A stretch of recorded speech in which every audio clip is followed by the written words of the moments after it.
स्वागत है आप सभी लोगों का मेरे चैनल साइंस टू टेक्नोलॉजी में। मैं अनुपम विपुल आपका स्वागत करता हूं आज के शो फ्यूचर फ्राइडे में।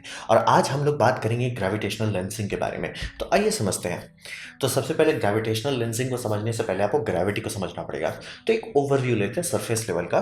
तो आप ये समझिए, मास जिस भी चीज़ में होता है वो स्पेस टाइम को बेंड करता है। स्पेस टाइम इस ब्रह्मांड का फैब्रिक है, मतलब इस ब्रह्मांड में क्या है तो स्पेस टाइम है। उस स्पेस टाइम पे कोई चीज़ असर डालता है तो उसे मतलब जनरली हम लोग मास कहते हैं। तो मास जब देखिए, जब स्पेस टाइम को बेंड करता है, जैसे पृथ्वी है बेंड कर रहा है मास को, चांद है वो बेंड कर रहा है, सूरज है वो बेंड कर रहा है, पूरा का पूरा तारामंडल है वो बेंड कर रहा है, तो उसे हम लोग कहेंगे जो बेंड है स्पेस टाइम में, जो बेंड पड़ रहा है उसे ग्रेविटी कहा जाता है। और इसमें ये समझिए कि ग्रेविटेशनल लेंसिंग ग्रेविटी के अंडरस्टैंडिंग के बाद ही आया। तो ग्रेविटी का अंडरस्टैंडिंग मतलब न्यूटोनियन लेवल पे था, लेकिन उससे आगे बढ़ने के लिए आइंस्टाइन का इस्तेमाल किया गया। और आइंस्टाइन में ये समझिए जनरल थ्योरी ऑफ रिलेटिविटी का इस्तेमाल करने से मैथमेटिकली ये प्रिडिक्ट हो चुका था कि कुछ होने वाला है, मतलब लाइट पे असर पड़ेगा मास का, यानी कि मास स्पेस टाइम को बेंड करेगा और स्पेस टाइम के बेंड होने के चलते लाइट मतलब कर्व कर जाएगा, लेंस के जैसा बिहेव करने लगेगा। तो ये होने के लिए लाइट को भी समझना ज़रूरी है, क्योंकि आप दो पार्ट्स के बारे में बात कर रहे हैं। तो लाइट के बारे में ये समझना एकदम ज़रूरी है कि लाइट बना है फोटॉन से, और फोटॉन हमेशा सीधा लाइन पे चलता है, हमेशा। मतलब कभी भी फोटॉन्स मुड़ता नहीं था, पर लाइट मुड़ कैसे रहा है, या कांच में रिफ्लेक्ट कैसे हो रहा है, या मेरे कैमरा के लेंस से फोकस कैसे किया जा रहा है, जब तक लाइट इंटरेक्ट नहीं करता तब तक ये रूल लागू रहता है। यानी कि आप फोटॉन्स वाली इस डायरेक्शन से आया, अब ये एक दूरी जो है, जैसे मान लीजिए फोटोन इधर से आ रहा था यहाँ भिड़ा, इस दूरी को आप कितना भी रखना चाहें वो सीधा ही रहेगा, उसमें प्रॉब्लम नहीं है। समस्या तब होती है कि जब वो किसी चीज़ से इंटरेक्ट करता है। जैसे कि जनरली आप कोई भी चीज़ देखते हैं तो होता क्या है, फोटॉन्स आते हैं, वो एटम्स के साथ इंटरेक्ट करते हैं, एटम में एनर्जी डालते हैं, एटम रिजेक्ट कर देता है एनर्जी को, इसी से आपको हर अलग अलग चीज़ में अलग अलग कलर्स मिलते हैं और वो आपका आउटपुट आ जाता है। तो ये समझिए कि लाइट हमेशा सीधा चलेगा जब तक वो इंटरेक्ट नहीं कर रहा है। और इसीलिए तारा आपको चमकता हुआ क्यों दिखता है, क्योंकि तारा का लाइट एकदम सीधा आ रहा है, एकदम कांस्टेंट है, सॉलिड है, लेकिन एटमॉस्फेयर उसके सामने तिगड़म कर दे रहा है। तो लाइट के साथ हमेशा ये समझना चाहिए कि लाइट हमेशा सीधा चलेगा। लेकिन ग्रेविटी जो है वो रास्ते को मोड़ दे रहा है। लाइट सीधा चला लेकिन रास्ता ही मुड़ गया। तो आप लोगों को सोचने में लग रहा होगा कि ठीक है आपने रास्ता मोड़ दिया तो फोटॉन्स भीड़ क्यों नहीं जा रहा। तो समझिए हो ये रहा है कि अगर आप चलना शुरू, जैसे मान लीजिए मैं इस डायरेक्शन में चलना शुरू कर दिया कि ठीक है मैं चले जा रहा हूँ, तो क्या होगा, मैं कुछ साल बाद वापस यहीं घूम के आ जाऊँगा, क्योंकि दुनिया गोल है। तो वैसे ही लाइट जो है चलता कहाँ है, स्पेस टाइम के अंदर चलता है। अगर स्पेस टाइम ने उसको मोड़ दिया तो लाइट के नज़रिए से देखेंगे तो लगेगा लाइट तो सीधा ही चल रहा था। तो इसीलिए जब भी आपको मतलब यही हमारा ब्रेन ट्रिक करता है, जब भी आप कोई माइक्रोस्कोप से चीज़ देखते हैं, कोई बड़ा क्यों लगता है, हमारा ब्रेन उसको प्रोजेक्ट कर रहा है कि ये तो बहुत बड़ा है, क्योंकि लाइट रेज के हिसाब से ब्रेन का लॉजिक ये है कि लाइट हमेशा सीधा चलता है। और लाइट क्वांटम लेवल पे भी सीधा चलता है, हमेशा सीधा चलता है, लेकिन इंटरेक्शन जैसे करेगा उसका वो ये सारा रूल बदल जाएगा, इसीलिए वो प्रिज्म में जाके अलग अलग स्पीड के हिसाब से डिफ्लेक्ट हो जाता है। ये समझना एकदम ज़रूरी है। लाइट फोटोन से बना है, फोटोन हमेशा सीधा चलता है जब तक वो किसी और चीज़ से इंटरेक्ट नहीं करता है। और अगर आप स्पेस टाइम में चल रहे हैं, मतलब एकदम प्योर वैक्यूम में, आप मिल्की वे से भी बाहर चल गए, एक मिल्की वे और दूसरे मिल्की वे यानी एंड्रोमेडा गैलेक्सी के बीच के जगह पे जहाँ एकदम क्लीन वैक्यूम है, वहाँ पे भी लाइट सीधा चलेगा, लेकिन फिर भी मुड़ जाएगा। क्यों? क्योंकि जिस चीज़ में चल रहा है स्पेस टाइम में वो बेंड हो जाता है ग्रेविटी के चलते। तो ये समझना ज़रूरी है, ये दो चीज़ आपको समझ आए।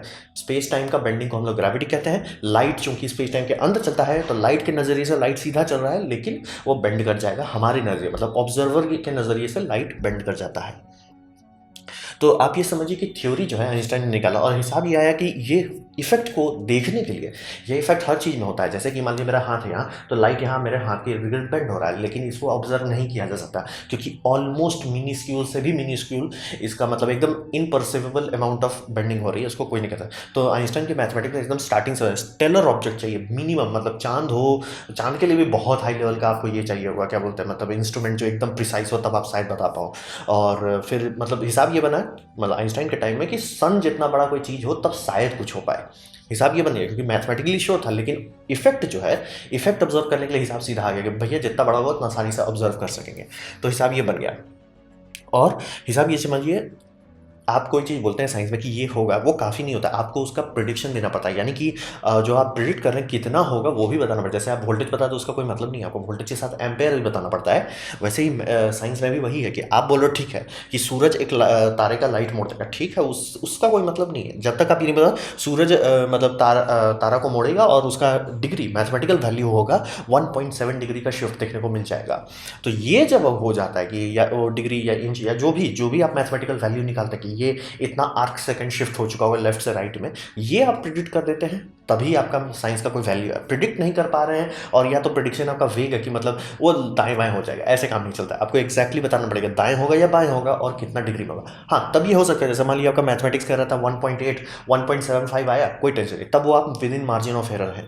तो ये समझिए थ्योरी आया, थ्योरी के हिसाब से हिसाब ये बन गया कि कोई मैसिव ऑब्जेक्ट से ही ये देखा जा सकता है। सन का सबसे बेस्ट कैंडिडेट था क्योंकि सूरज है, हम लोग को दिख जाता है, और इक्लिप्स के दरमियान सूरज इतना बढ़िया से हाइड हो जाता है कि सूरज का ग्रेविटी तो हाइड नहीं हो रहा है लेकिन उसका लाइट हाइड हो जा रहा है, ताकि पीछे के बैकग्राउंड के सारी चीज दिखने लगते हैं। तो थ्योरी यही था। तो अब बात करते हैं, थ्योरी तो बहुत अच्छी बात है, बहुत सारे लोग थ्योरी मानते हैं, जैसे स्ट्रिंग थ्योरी भी एक थ्योरी है, लेकिन जब तक उससे आप कुछ प्रूफ या ऑब्जर्व करके नहीं दिखा पाते तब तक उसका कोई मतलब नहीं है। तो ऑब्जर्वेशन पहली बार ग्रेविटेशनल लेंसिंग का हुआ था मई 29 1919 में। हाँ, ये बहुत पुराना चीज़ है, मतलब बहुत पुराना है। तो हुआ क्या था कि इक्लिप्स हुआ, एक बम इक्लिप्स हुआ जो फुल टोटल सोलर इक्लिप्स था। तो टोटल सोलर इक्लिप्स होना कंपलसरी था, क्योंकि अगर आप सन के पीछे के तारे को देखना चाह रहे हैं नहीं देख सकते, क्योंकि सन का लाइट उसको ओवर सैचुरेट कर देगा, मतलब कहाँ से दिखेगा, आपको आसमानी चमकता हुआ दिख जाएगा। तो उस टाइम उनके पास टेक्नोलॉजी नहीं था कि अंतरिक्ष में चले जाए। तो हिसाब ये है कि ठीक है इक्लिप्स होगा, इक्लिप्स सन का लाइट इतना कम कर देगा, मतलब ऑब्वियसली रात हो जाता है जब भी इक्लिप्स आती है बम, और भी फुल सोलर इक्लिप्स जहाँ पे पड़ता है, जहाँ उसका शेडो पड़ता है, वो एकदम 100% ये कर सकता है कि मतलब पूरा रात जैसा हो जाए। तो उस दरमियान बैकग्राउंड के तारे सब दिखने लगेंगे। तो सेलेस्टियल स्फीयर, मतलब समझिए तारा देखने के लिए हम लोग एक स्फीयर बनाए धरती के साथ, उस स्फीयर में जगह लगा हुआ कि इस जगह पे ये तारा है, इस जगह पे ये तारा है, ये सब करके पूरा मैथमेटिक्स लगाया हुआ है। तो ये सब हम लोग नापते हैं, और साल भर में चूंकि सूरज यहाँ है, धरती ऐसे ऐसे घूम रहा है, तो ये सेलेस्टियल स्फीयर जो हम लोग बनाए इसमें एकदम हाई एक्यूरेसी है। तो जब सूरज के पीछे से देखा गया कि मतलब ठीक है सूरज आ गया है उसके सामने, तारा सूरज और आप यहाँ पे हो, इक्लिप्स के चलते आपका सूरज उसको ब्लाइंड नहीं कर रहा है, तब दिखा कि अरे वो तारा उसके पीछे होना चाहिए, दाएं से कैसे दिख जा रहा है। फोटो में आ गया जो तारा जो नहीं दिखना चाहिए। ऐसा क्यों? क्योंकि वो सीधे सीधे सूरज के पीछे था, क्योंकि लाइट बेंड हो गया।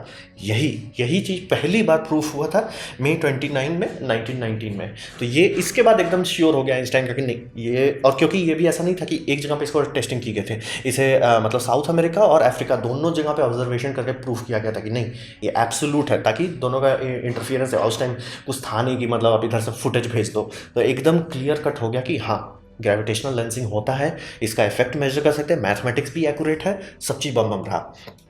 और इसके बाद ये इफेक्ट तो बहुत लाइट वेट इफेक्ट हुआ कि ठीक है तारा थोड़ा सा मुड़ गया। इसके बाद बहुत बम बम इफेक्ट भी होते हैं, जिसमें एक नाम आप सुने होंगे आइंस्टाइन क्रॉस। वो ये होता है कि खास तरह के जो आप लोग में से एलईडी और माइक्रोस्कोप के साथ काम करते हो, जैसे एलईडी अगर एक तरह से घुमाते हैं तो आपको कई बार 4-5 ठो उसके रिफ्लेक्शंस दिखने लगे। पुराने शादी वीडियोज में आते थे ना कि ऐसा लेंस रहता था, घुमाते हो तो मतलब 15-16 सा इफेक्ट आ जाता था, वैसा इफेक्ट नेचर में भी होता है।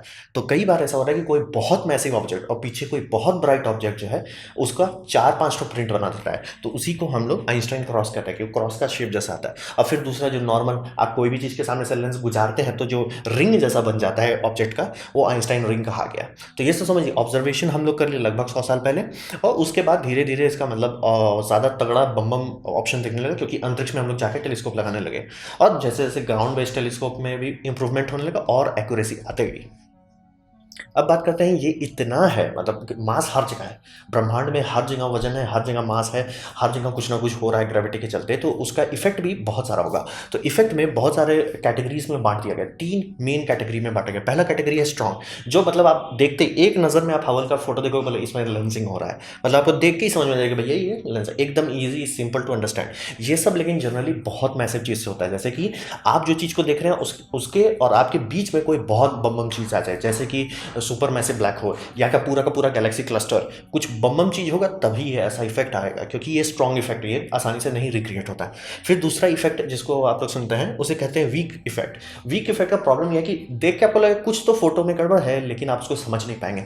तो इसको समझने के लिए जनरली किया जाता है स्टैटिस्टिक्स लिया जाता है, मतलब कई हजार फोटो को कई साल तक कलेक्ट किया जाता है, तब उसमें दिखता है कि अरे यार थोड़ा वार्पिंग है यहाँ पे। ये स्टैटिस्टिकल है, मतलब ये एक फोटो से दूसरे फोटो में आप देख के नहीं बता पाएंगे, आपको कई सारा लेना होगा फोटो। अच्छा कोई ऑब्जेक्ट था जो इधर से आया गया और फील्ड पे ये इफेक्ट पड़ा, ये स्टैटिस्टिक्स मतलब ये लंबा टाइम लेता है और खूब सारा चीज को आपको रेफरेंस करना पड़ता है। तो ये effect generally low intensity material से आएंगे, जैसे कि मान लीजिए कोई यहाँ पे आपका ब्राइट ऑब्जेक्ट है और मतलब हाई ग्रेविटी वाला मास जो है उसके सीधे सामने नहीं है लेकिन बगल में लाइट थोड़ा सा बदल गया, तो वो सब बहुत बार होता है। तो ये सबसे ज़्यादा आसानी से ऑब्जर्व करते हैं, मतलब हर जगह है, यही सबसे ज़्यादा प्रोमिनेंट है, लेकिन इसको ऑब्जर्व करने के लिए टाइम ज़्यादा लगता है, स्टेटिस्टिक का इस्तेमाल करना पड़ता है। अब फिर ये हो गया दो तरह का, एक हो गया स्ट्रॉन्ग बम बम हष्ट पुष्ट तंदुरुस्त, दूसरा हो गया वीक जो हर जगह फैला हुआ है, तीसरा हो गया माइक्रो। माइक्रो जो है ये एकदम अलग तरीके का है और ये हमारा ताज़ा ताज़ा खुला है। ये है लॉन्ग टर्म पिक्चर लेने का, यानी आप किसी भी तारा को देख रहे हैं और उसी को देखते रहें, जब भी उसके सामने से कुछ गुजरेगा उस पर लेंसिंग हो जाएगी। और ये हम लोग इसी का इस्तेमाल करके बहुत सारे एक्सो प्लैनेट को खोजने लग गए हैं। क्यों? क्योंकि जब भी तारा के सामने से प्लैनेट गुजरता है, प्लैनेट का मतलब प्लैनेट का लेंसिंग के इफेक्ट के चलते तारा ब्राइट हो जाता है। मतलब तारा है, तारा है, तारा तारा, ये ब्राइट हो गया फिर घट गया। और ये 2-3 बार अगर आप देखते हैं, जैसे मान लीजिए 6-7 साल तक आप उसको ऑब्जर्व कर रहे हो, उसमें आपको 2-3 बार दिख गया, आपको बहुत चीज़ पता चल जाएगा। आपको पता चलेगा प्लैनेट की ग्रेविटी कितना है। क्यों? क्योंकि बिना उसके आपको पता था लेंसिंग कितना नहीं हो रहा था, लेंसिंग कितना हुआ, ये दोनों का कैलकुलेशन निकाल के आप गारंटी दे सकते हैं ये प्लैनेट का मास इतना है, मतलब with in margin of error. आप ऐसा नहीं बोलोगे, एक टन में नहीं नापोगे, लेकिन एक बड़ा वैल्यू आप दोगे और उस वैल्यू के अंदर रहेगा। तो ये सब का जो भी आप लोग कहते हैं प्लैनेट हंटर्स रहते हैं, वो इस सब वैल्यू पे एकदम रिलाई करते हैं। और इससे आपको बहुत ही पता है, इसमें मतलब ऐसे ऐसे रिफाइनमेंट्स हो चुके हैं कि अब आप बता सकते हो वो प्लैनेट है, उसके पास मून है कि नहीं। तो ये समझिए, ये 3 मेन कैटेगरी हो गया। पहला स्ट्रॉन्ग, जो दूर से देखते ही आप समझ गए ये स्ट्रॉन्ग लेंसिंग है। फिर वीक, जो हर जगह है लेकिन उसको ऑब्जर्व करने के लिए खूब सारे फोटो लेके खूब सारा डेटा चेक करना पड़ता है, स्टेटिस्टिक्स का इस्तेमाल करना पड़ता है। और फिर माइक्रो, जो छोटे छोटे चीज़ों से, जैसे हमारा चांद भी ये इफेक्ट करता है, लेकिन वो हम लोग नहीं देख सकते। कोई अगर एलियन हम लोग को पढ़ रहा है तो उसको दिखेगा धरती के पास चांद है, चांद के कारण से माइक्रो लेंसिंग का इफेक्ट हो रहा है। तो ये एक्सो प्लैनेट्स की स्टडी में बहुत इस्तेमाल होता है इससे। तो ये 3 मेन कैटेगरीज हैं जिसमें बांटा गया है ग्रेविटेशनल लेंसिंग के इफेक्ट को। अब बात करते हैं भविष्य में क्या होगा। तो भविष्य में ये समझिए कि हम लोग डार्क मैटर को समझे कैसे, यही वीक लेंसिंग का इफेक्ट देख देख के समझिए कि यहाँ कोई प्लैनेट नहीं है, यहाँ कोई ब्लैक होल नहीं है, यहाँ कुछ नहीं है, और कुछ भी डाइल्यूट चीज़ इफेक्ट कर रहा है, लाइट को बेंड कर रहा है। और स्टैटिस्टिक्स का मतलब ऐसा नहीं कि एक फोटो दी है वहाँ पे शायद कुछ है, ना ना, हर जगह देखिए, हर जगह डबल चेक किए, अलग अलग टेलीस्कोप से किया गया, अलग अलग स्पेस पे इस टेलीस्कोप से किया गया, रेडियो टेलीस्कोप से किया गया, मतलब जितने टेलीस्कोप का इस्तेमाल कर सकते थे सब कर डाले, सब में दिखा, तब कंफर्म होगा कि नहीं डार्क मैटर है। तो डार्क मैटर को स्टडी करने के लिए ग्रेविटेशनल लेंसिंग ही हमारे पास सबसे पहला औजार है, और कोई औजार भी नहीं है जो डार्क मैटर को समझ सके। तो उसके लिए तो एकदम सर्वश्रेष्ठ औजार माना जाता है इसको समझने के लिए। फिर बात करते हैं, हमारा ब्रह्मांड त्रिआयामी दुनिया है, यानी लेंथ ब्रेथ एंड हाइट है, और प्लस ये चौथे डायमेंशन में मूव करता है। तो ये सबको देखने के लिए हर चीज़ आपको फोटो बार बार खींचना पड़ता है, नहीं तो पैरालैक्स का इफेक्ट आप मिस कर जाएंगे। तो जैसे जैसे हम लोग का डेवलपमेंट अच्छा होते जा रहा है इक्विपमेंट्स का, उतना हायर एक्यूरेसी आता जा रहा है। यानी कि हम लोग बोल दे रहे हैं कि ये तारा इस वजन का है तो वो है, तो आप बोलेंगे चेक कैसे कर रहे हो। चेक करने के लिए बहुत सारा चीज़ इस्तेमाल कर रहे हैं, जैसे कि फिंगरप्रिंट का इस्तेमाल करते हैं कि उसका फिंगरप्रिंट क्या है, उस तारा मतलब तारा जो चमक रहा है उसका सिग्नेचर क्या है, जो स्पेक्ट्रल ग्राफ से पता चल जाता है, उसको देखते हैं। फिर ग्रेविटेशनल लेंसिंग से उसको डबल चेक करते हैं कि ये तारा हम लोग बोल रहे हैं इतना भारी है, तो इतना भारी होने का मतलब होता है कि उसका इतना ग्रेविटेशनल लेंसिंग होना चाहिए, उसको देखते हैं। समझ रहे, हमारे पास 2 औजार आगे जो बिना छुए बिना देखे हम लोग को गारंटी दे देता है कि जब हम बोल रहे हैं कि इतना भारी है तो उतना भारी है। तो इसीलिए इस सब का वजन आप हमेशा सुनेंगे, हमारे सन से 10 गुना बड़ा है या हमारे सन से आधा है, ये सब इसीलिए बोला जाता है, रिलेटिवली बताया जाता है।